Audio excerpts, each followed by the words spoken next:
I felt like no one understood. I knew something was wrong. My heart skipped a little beat because my entire face was purple. It was life or death. Our worst fear was losing her. He just realized, his mortality, and he's going to come to an end. What do we do? Next, two medical mysteries that defied the experts. When doctors get their first look at Katie Wells' ultrasound, they're surprised and unsure of what they're seeing. But 6 months after her birth, they still have no idea how to save the newborn's life. That was the worst thing ever. And here I was watching my little girl, thinking, what if I lose her? Then, a seemingly peaceful day turns into a terrifying nightmare for Bruce Kemlitz. Can doctors diagnose his bizarre symptoms before it's too late? What did I do to deserve this pain? What do I do to end it? When illness strikes, we look to doctors to give us answers. But what if they can't? For these unlucky patients, diagnosis is a mystery.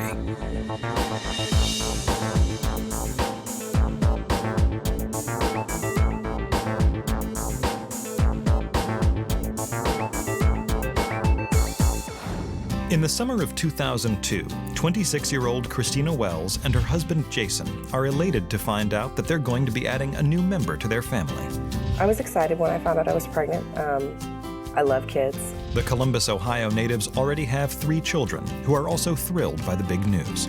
We were all excited. I mean, we're all just like, oh yay, another baby. But just 20 weeks along, Christina notices that this pregnancy is very different from her others. I didn't gain the weight that I would have normally gained. I was very concerned. Christina immediately schedules an appointment with her obstetrician.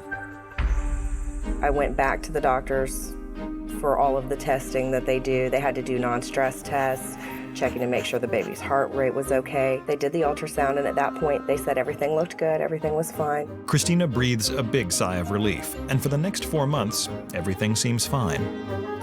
Then, at week 37, she goes in for a routine ultrasound. I noticed when he was doing the scan that he wasn't looking at me. And I asked, is there something wrong? And he said, I need to send you for another ultrasound. I said, what's wrong? He said, your baby is going to be a dwarf. And at that point, I was just stunned. I said, well, what does that mean? And they said, well, the baby's arms and legs weren't measuring properly. The doctor expects that the child would be no taller than 4 feet 11 inches when fully grown. But he can't be 100% certain of the diagnosis until the baby is born. Shocked by the news, Christina calls her husband. I left work immediately and went right to her. And she was, crying and scared and worried. The good news is that the baby's heartbeat and overall weight seem fine. But Christina and Jason are extremely anxious. Just 6 years earlier, their world was turned upside down when their newborn son Jason came down with a life-threatening illness. When baby Jason was born, he seemed healthy. When he was almost 4 months old, he got a very serious bacterial infection in his bloodstream called meningococcemia. That was so sudden that, there was nothing we could do. And it went through his body like a wildfire, and that night he passed away. Haunted by the memory of their son's sudden death, Christina and Jason begin to fear the worst for the new baby. You almost have nightmares about it, what's really going to be wrong? What's the baby going to look like? Over the next 2 weeks, the expectant parents begin preparing for the challenges their new baby will face. They soon turn to pediatrician Dr. Ellen Kumler for advice. Christina called me. She had gotten this information from her OB and had concerns about it. And it was very good as a parent to say, let's get people involved and make sure that we do everything for her even before Katie's born. The final days of Christina's pregnancy seemed to drag on forever. But on April 22nd, 2003, Katie Wells is born. Dr. Kumler is one of the first to examine her. I was concerned for her. You hope for the best, and you are looking very closely at them to make sure that you're not missing anything.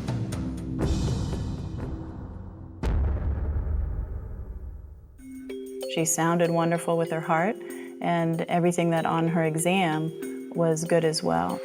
I said, well, what about her her arms and legs, did they still think that she has some kind of dwarfism? She looked symmetrical and her ratios looked okay too, in terms of her limb length.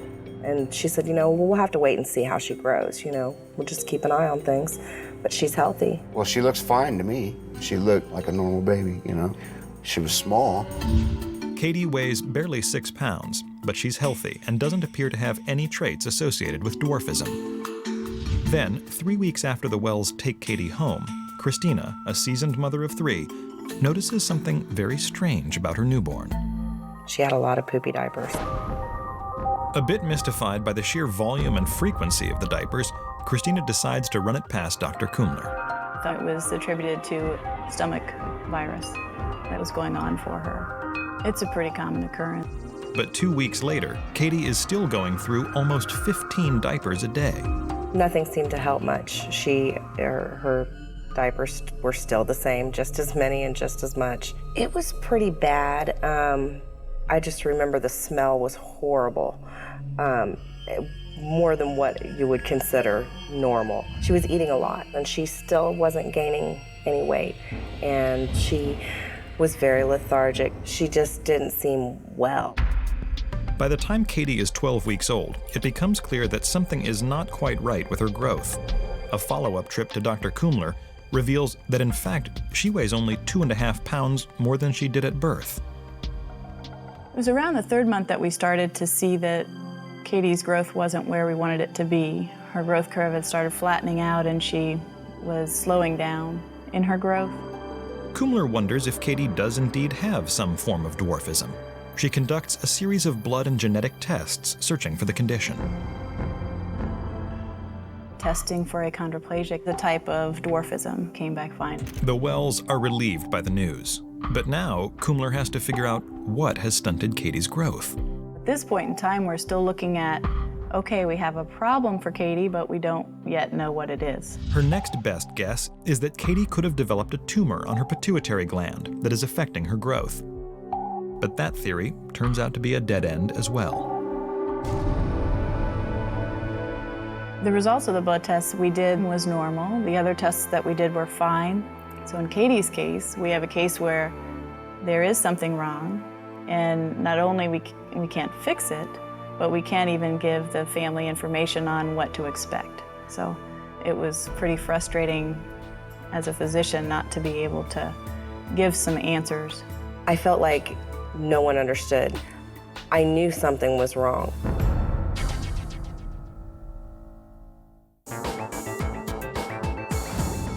Katie Wells is 6 months old and weighs just 8 pounds, but doctors are stumped as to why she's not growing. Having lost a child just 6 years earlier, her parents, Christina and Jason Wells, are distraught. She seemed to be very uncomfortable. She would cry a lot, and I remember holding her and just kind of rubbing the back of her head. But she couldn't tell me what was wrong. Then, when she's almost 7 months old, Katie does something that absolutely horrifies her young parents. She just started screaming, like a scream that I had never heard before. And I was just looking at her, kind of shocked. And I saw her eyes kind of roll back into her head, and she just stopped. It was almost like somebody pressed pause. I wasn't even sure if she was breathing at that point. So I sat her up, and she immediately started crying again, and I thought, well, that was strange. Never seen a baby do that before. Frantic, Christina rushes Katie to the hospital, terrified that at any moment she could stop breathing. The drive to the hospital was scary. I wasn't sure if we would even make it there. You just want them to keep crying at that point because you know that they're breathing. As soon as they turn into the hospital lot, Christina leaps out of the car and dashes into the emergency room, holding Katie in her arms. They immediately took her to the trauma unit and started hooking up all kinds of devices and wires and tubes and everything. I remember the doctor telling me, that I had a very sick little girl. Christina anxiously waits for news.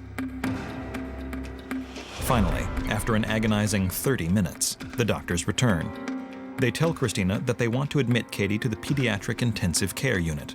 They still don't know what's wrong, but her red and white blood cell counts are extremely low.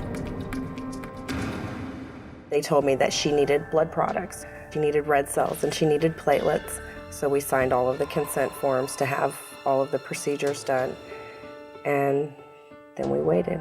She was dealing with a lot of different issues at the time, and you hear the term fighting for your life. Well, that was the time that's what was going on for Katie. No sooner have doctors completed the emergency blood transfusion when they discover another problem. Katie has hydrocephalus. An abnormal amount of fluid is trapped between her skull and her brain. If they don't drain the fluid right away, Katie could die. It was life or death. You know, that was our worst fear, was losing her. It was not a good thing to see when you go from seeing this family who's searching for answers to this family who's trying to get their child to survive something like this. The only way to save Katie is to drill a hole into her skull and insert a shunt to drain the fluid. It's a dangerous procedure that will take 3 hours. When they put the shunt in her head, I mean, that hit bottom for me. You know, she's really sick. You know, what do we do? She was in very critical condition at that point. I think I was scared to death. They were scared, and it's really hard seeing your parents scared because they're supposed to be big and strong and fearless, and you look up to them, and when they're scared, you get scared. When they told me that she was going to have to be on life support, I thought, there's no way this can happen again. When my son died, that was the worst thing ever. All I could think was, you know, this is so similar to baby Jay. This is so similar to what he went through when he was a baby. And here I was watching my little girl thinking, what if I lose her too? What if it's going to happen again?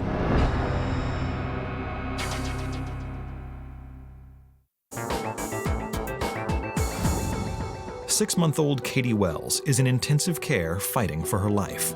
Doctors have just completed a risky surgery, draining her brain of excess fluid. But Katie is still in critical condition. Her blood counts keep dropping, and she's struggling to breathe.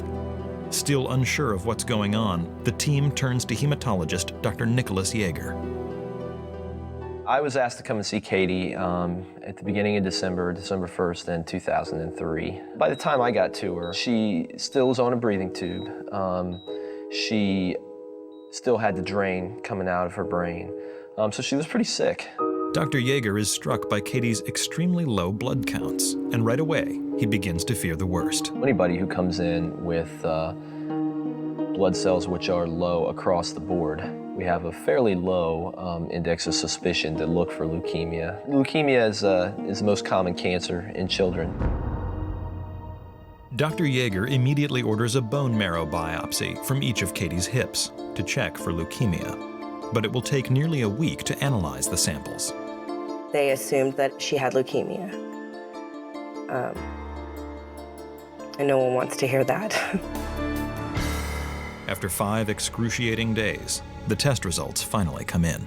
No leukemia was identified. We didn't see any leukemic, even potentially leukemic cells there. What we did see was that the cells which become white cells were low throughout the marrow. We were happy it wasn't a malignancy, but that's an easy answer to get. So when we don't find leukemia, then it kind of opens up a whole other can of worms.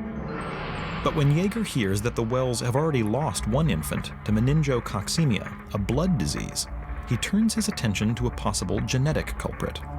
And once we started kind of thinking in that mode that this was less likely to be something acute and more likely to be something that had been going on for a while, definitely drove that and kept that ball rolling as well. He orders a slew of genetic tests for a number of different rare bone marrow failure syndromes, including Kostman syndrome, aplastic anemia, and Fanconi's syndrome. And unfortunately, there's no one test we can run that tells us right off the bat which it is. So we were looking at multiple things. 2 weeks pass, And one by one, the genetic tests come back, all of them negative. When the results came back, all the doctors were confused, I think. No one knew what was wrong. She was just a puzzle. But then, 30 days after Katie was first admitted to the hospital, Dr. Yeager asks Christina a seemingly random question that threatens to turn the investigation on its head. He did ask me about her diapers, if they had always been pretty bad smelling, large, bulky diapers, and I said, yeah, as a matter of fact, they have. You know, from the moment I brought her home from the hospital, they were like that. And he said that was very interesting. Yeager seizes on the new information and immediately orders a stool sample to see if Katie's body is absorbing nutrients properly. 6 days later, when the lab results come in, Yeager's suspicions are confirmed. Those tests basically confirmed that she was not digesting things correctly. She had a lot of fat in her stool. She had a lot of protein in her stool, which suggests that her pancreas wasn't working normally. The pancreas is an organ that lies just below the stomach. It aids in the digestion of enzymes and the breakdown of food, providing the body with energy to live and grow. So basically, when we looked at the pancreas, we did it visually with a CT scan, which is a better test than the ultrasound that we'd previously run. And that did show that her pancreas was fatty infiltrated. This is the final piece of the puzzle for Yeager. He immediately calls Christina and Jason into his office to deliver the news. Dr. Yeager came in, and he closed the door, and he sat down, and he said, I know what's wrong with your daughter. So given the problems that she had in her blood counts and the pancreatic insufficiency, I was able to tell Christina and Jason that Caitlin had Shwachman-Diamond syndrome. Shwachman-Diamond syndrome, or SDS, is a rare congenital disorder characterized by malfunctions in the pancreas and bone marrow. It often results in malabsorption, where critical nutrients cannot be digested properly. This can, in essence, completely short-circuit the body's ability to grow and develop. It covered everything that was wrong. We finally knew what we were dealing with. And the next question I had for him was, where do we go now? Where do we go from here? And he said, your daughter will need a bone marrow transplant. My heart sank.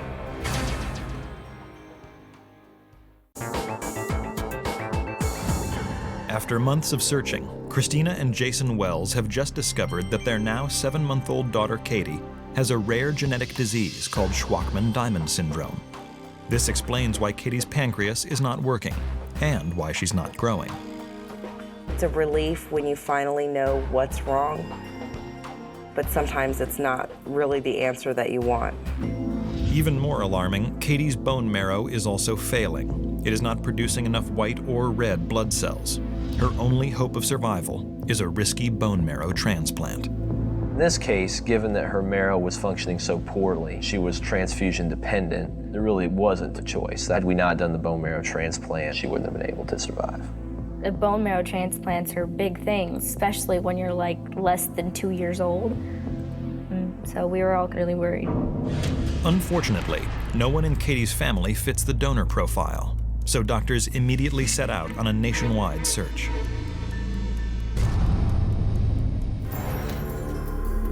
Two frantic months later, they finally find a match and schedule the transplant. There are several stages to a bone marrow transplant, and any one of them could be deadly. First, doctors must wipe out Katie's entire immune system by draining all the marrow from her tiny bones. It takes 4 days to complete the process. During this period, Katie's body cannot fight off germs, so she's quarantined. She was just very susceptible to infection.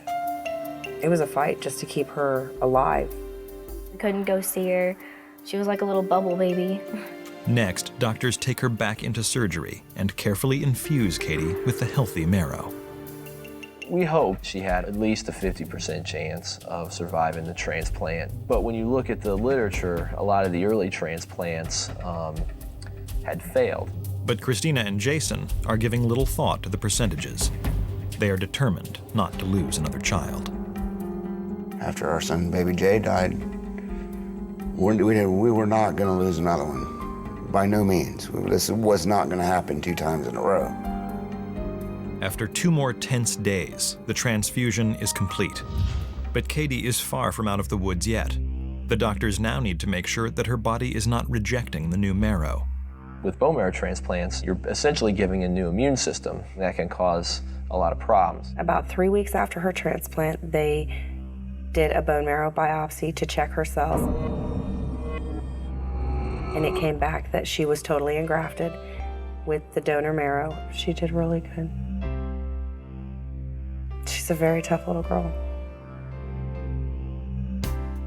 Katie's blood levels have returned to normal. The bone marrow transplant is a success. And finally, after 5 months in the hospital, Katie goes home. The end result of her transplant was that she was producing red blood cells and white blood cells on her own. It was a good sign. The Wells are elated, but in the wake of this near tragedy, their thoughts quickly turn to the child that they did lose. Could he too have had SDS?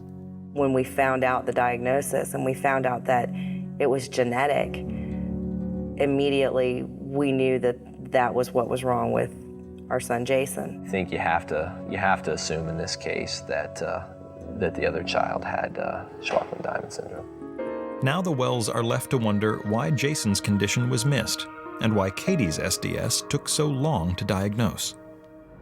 We have a textbook that has thousands of pages in it that covers only pediatrics.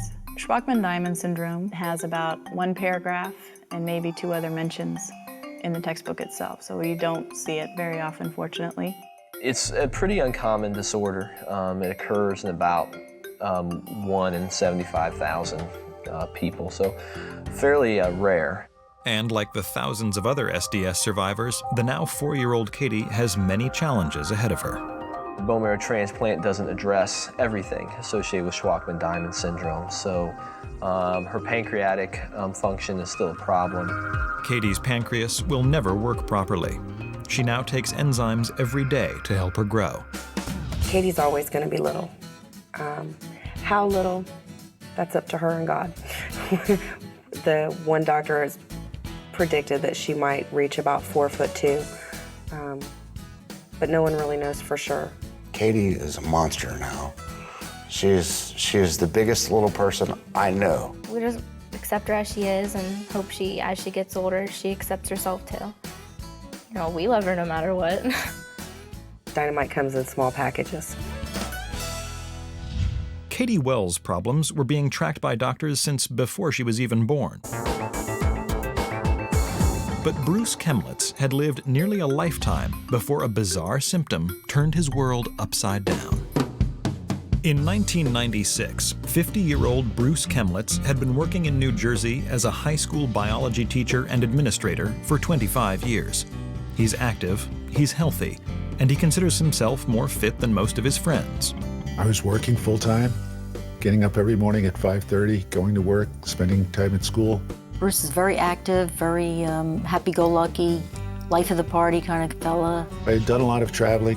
I've been to Mexico, the Caribbean, and I was looking forward to doing more traveling. He's a great personality, likes to have a lot of fun, full-spirited guy. All seems fine until one autumn day when Bruce is out working in his yard. So it was November of 1996. I'm outside, I'm raking leaves for quite a period of time. It's a very cold, blustery day. And I felt my face beginning to feel strange, to tingle. My ears were beginning to ache a little bit, almost like a toothache in my earlobes. And so I took off my gloves and I went inside and took a look in the mirror and sort of did a double take. My heart skipped a little beat because my entire face was a purple-black color. Bruce rushes out of the bathroom in a state of panic. I immediately thought I must be having some kind of a heart attack or something. First thing I thought to do is to pick up a camera and take a photograph of myself in case I dropped dead. Someone would have a record of what happened to me. But after a few minutes, Bruce's normal skin tone returns. Still concerned, he calls his doctor and makes an appointment for the next day. I showed him the photograph, and he said, "This is pretty remarkable. It's beyond me." Right away, the doctor suspects Bruce is suffering from some sort of strange circulation problem. He immediately refers him to a hematologist.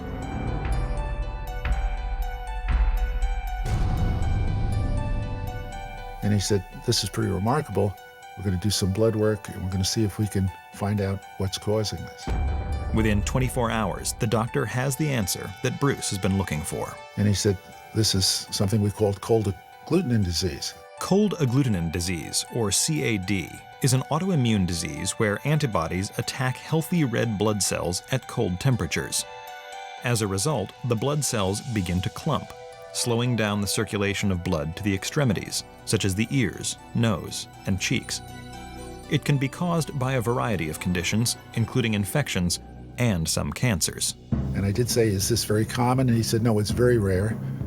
He told me that in his practice, he had only seen one other case. It's actually usually the symptom of something else. Usually, in most people, men over 50, it's usually a sign of lymphoma. As a next step, the hematologist orders a special kind of CT scan used to identify cancer within the lymph nodes. If Bruce had any traces of diseased cells, they would light up on the monitor. But after a thorough scan, it's clear there are no signs of lymphoma anywhere in his body. The doctor said, we're going to call this idiopathic cold agglutinin disease. And I said, what does idiopathic mean? He said, we don't have a clue what's causing it. And I said, what do I do? What's your advice? And he said, stay warm. Try to avoid cold exposures as much as possible. If you go outside, wear a coat, hat, mittens, dress warmly, and just stay warm. Oh, it's strange. You know, you look at it and you're like, yeah, I've never seen anything like that before. He didn't feel pain from it. It was just, wow, I'm blue. I'm changing colors here. Over time, Bruce learns to live with his condition. For the next 3 winters, he stays inside as much as he can and bundles up every time he goes outdoors. But it isn't long before Bruce finds himself needing to layer as many as 3 sweaters under a thick winter coat. The constant dressing and undressing begins to frustrate him. Well, staying warm is a nice suggestion, but you have to travel from one school to the other and walk outside. It's difficult to stay warm. Bruce returns to his doctor, whose only advice is to vacation in warmer climates. Bruce is so desperate, he buys a condo in Florida and flies from New Jersey to the Sunshine State almost every weekend.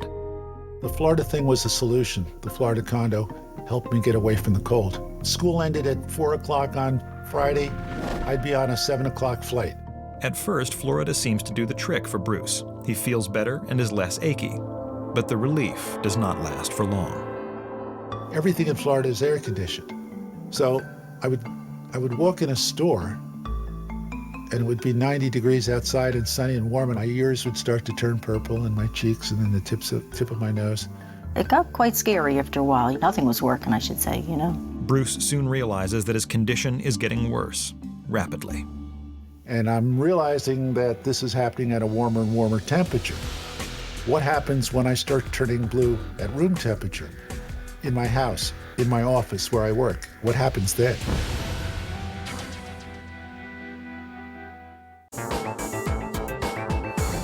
School administrator Bruce Kemlitz has been turning purple whenever he is exposed to the cold. He's been told he has cold agglutinin disease, an extreme circulation problem. The only solution? Stay warm. But now, 6 years after he was first diagnosed, Bruce is beginning to turn purple in warmer and warmer conditions. There were times in school when I was doing a lesson, they'd say, Mr. Kemlitz, why is your face turning blue? It was embarrassing. Some people called me a Smurf, but I had to live with it. Then in 2003, Bruce notices a new and perplexing issue. Sitting on my deck, and I looked down at my foot and I noticed a discoloration on my right heel, like a purple, almost like a bruise, but beneath the skin. And I didn't think much of it. I wondered what it was. I didn't remember bruising my foot. But after a few days, the bruise doesn't go away. Instead, it gets worse. Over the next several weeks, the purple discoloration started to spread and move around my entire heel. Several weeks after that, I started to get purple discoloration on my left foot as well, on the heel. Because it was a permanent discoloration, I didn't associate it with the cold agglutinin disease. I thought, okay, I've got something else. Bruce goes to see a podiatrist who finds nothing wrong with his feet and refers him to a dermatologist. Then, while he's waiting for his appointment, Bruce begins to feel pain in his foot. He says it's like walking barefoot on marbles, just, you know, and it was painful. I thought it could be some kind of skin cancer. So they did a biopsy. They found no cancer. They found only dead tissue. The dermatologist is baffled. He has no idea what could be causing the discoloration and pain. He concludes that Bruce's circulation problem must have caused some of the skin on his feet to die and turn dark purple. His solution? Scrape off the dead skin with a file. And here's this fellow trying to help him out and scraping his toes, thinking, he's never heard of anything like this either, but doing whatever he could to help him. And for a period of 8 or 9 weeks, I went on a weekly basis and had the dead tissue carved off the top knuckles of my toes, which was very painful. Little did he know that it was making it worse. It wasn't helping him at all.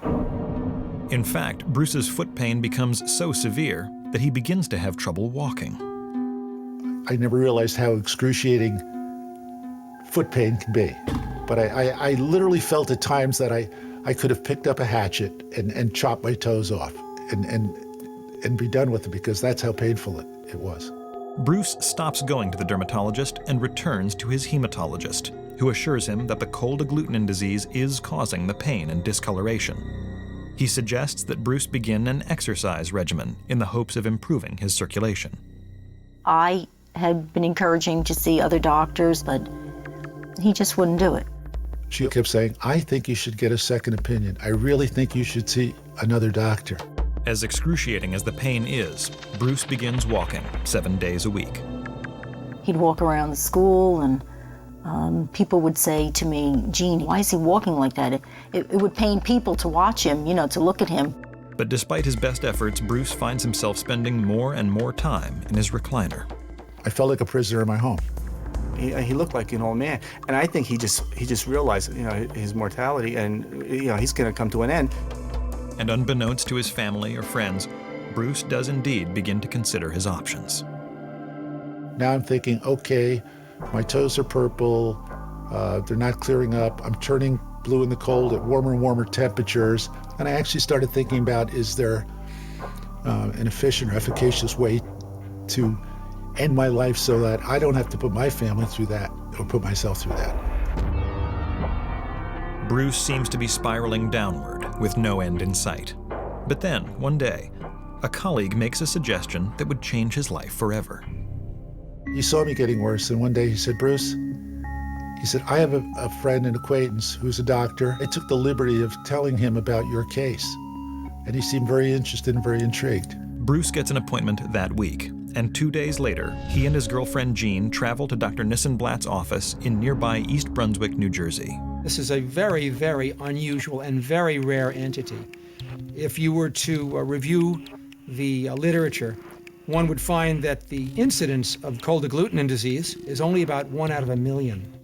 On first glance, Bruce's case does appear daunting, but Nissenblatt is determined to find out what's causing the disease. After reviewing Bruce's medical history, Dr. Nissenblatt begins a thorough physical examination. He had a very ruddy complexion, and over his nose and over his malar regions of his cheeks, there were little tiny blood vessels that had hemorrhaged. And I noticed that over his fingers, several of his fingers were bright blue. When I touched them, they were cold. When I looked at his feet, it was even worse. He then turns his attention to Bruce's lymph nodes. He literally took his 4 fingers, and I'll never forget that, because he took his fingers and he touched every part of Bruce's body. During the exam, Nissenblatt notices something else out of the ordinary. When he rested in a supine position, meaning flat on his back, his upper abdomen was markedly protuberant or distended. I would estimate that the area of distension was caused by a markedly enlarged spleen. The spleen is an abdominal organ that filters blood, helping to keep the body free of infection. An enlarged spleen could be the result of an infection, like mononucleosis, or even certain cancers of the blood, such as leukemia or lymphoma. And he said, your spleen is very enlarged. It's probably 10 times the size it should be. This was an enormous spleen, so he was at risk for having splenic rupture. Suddenly, Bruce's annoying but somewhat manageable circulation problem has turned into a life or death situation. That spleen could readily rupture by any kind of trauma. Indeed, just wearing a seatbelt tightly engaged, it's possible that could have ruptured his spleen. Still baffled by Bruce's strange presentation, Dr. Nissenblatt spends hours reviewing his medical records. But just as he thinks he's hit another dead end, he comes across one of Bruce's old CAT scans. It's then that he realizes he may have found the most important clue yet. By looking at the CAT scan and seeing a very, very unique and unusual calcified structure, I told him that I think I could tell him what he might have. So I asked him a few additional questions.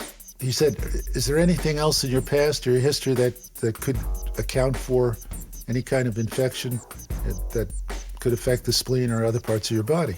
And he told me in my office that day that I saw him in October 2006, no, that he did not recall any particular infections. But that night, Bruce remembers a bizarre incident that happened more than 30 years earlier. He writes Nissenblatt a letter detailing the event. Well, when I saw that letter, I was fairly certain that I knew what his diagnosis was going to be.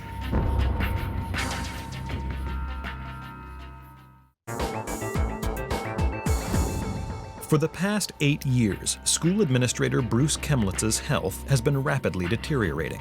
He turns purple at increasingly random times, and now his feet are in so much pain that he can barely walk.